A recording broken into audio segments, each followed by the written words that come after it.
अच्छा, तो आज हम करेंगे भिन्नों का गुणा। तो मान लीजिए कि सवाल है 1/2 गुणा 1/3। 1/2 गुणा 1/3। तो हमारा टीचिंग मटेरियल है ये A4 कागज, रफ A4 कागज। ये रफ कागज है, नए कागज को फाड़ने की जरूरत नहीं है। तो आज मेरे साथ मैडम जी हैं, वो ये पढ़ाने वाली हैं कुछ दिन बाद अपनी क्लास में। तो आज वो मेरी मदद करेंगी इसको कैसे करना है। तो हाँ जी, ये A4 कागज है, क्या करें 1/2 गुणा 1/3। तो इसको हम 1 मानते हैं, जी। A4 शीट को 1 मानते हैं। तो अब क्या करना है, पहले आप बोलेंगी और फाड़ने का काम मैं करूंगा, क्योंकि मैं पिछले 20 साल से बहुत सारे कागज फाड़ चुका हूँ थोड़ी प्रैक्टिस हो गई। वैसे कैंची भी है मेरे पास, पर आप बोलिए क्या करना है। 1/2 हाँ। मतलब एक कागज का हम्म। 1/2। हाँ, 1/2 मतलब कितने, क्या करूं। इसका आधा। आधा। 1/2 का मतलब आधा। दो, दो टुकड़े करके और एक हाथ में ले लो। जी। 1/2 का मतलब दो टुकड़े करके और एक हाथ में ले लो। तो ये मैंने दो टुकड़े कर दिए। इसमें से प्रत्येक टुकड़े का नाम होगा 1/, ये 1/2 है ना। जी। अब क्या करना है, गुणा 1/3 मतलब मतलब जो ये 1/2 है, हम्म, इसके हम 3 टुकड़े करेंगे। इसके 3 टुकड़े करेंगे। बहुत बढ़िया।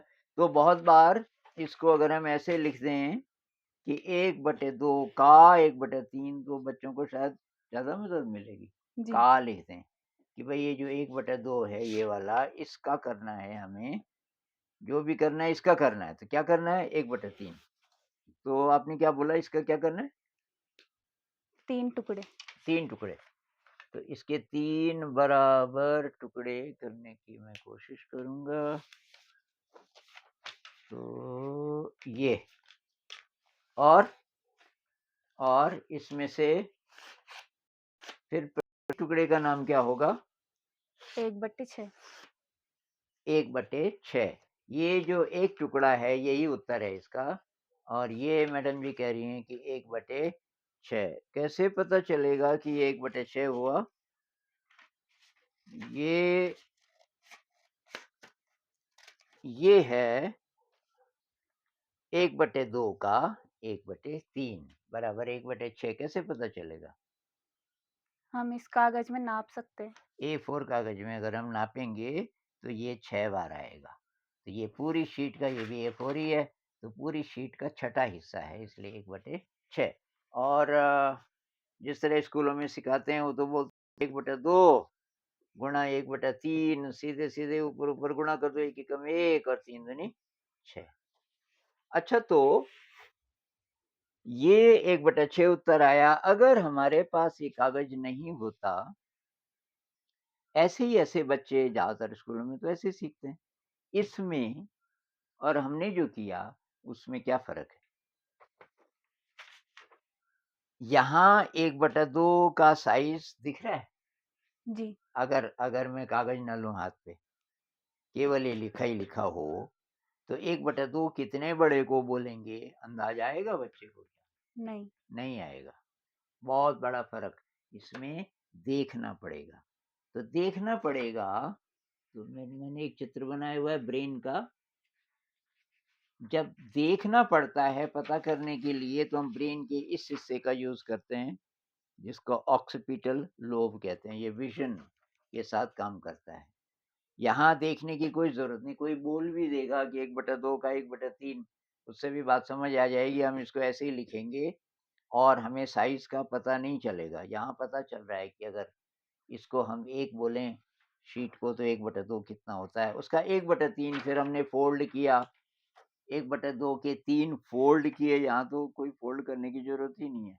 यहाँ हम बोलते हैं 3 दूनी 6, लेकिन यहाँ हमने फ़ोल्ड किया, फ़ोल्ड करके पता चला कि इस एक पट्टी को बोलेंगे 1/2 का 1/3।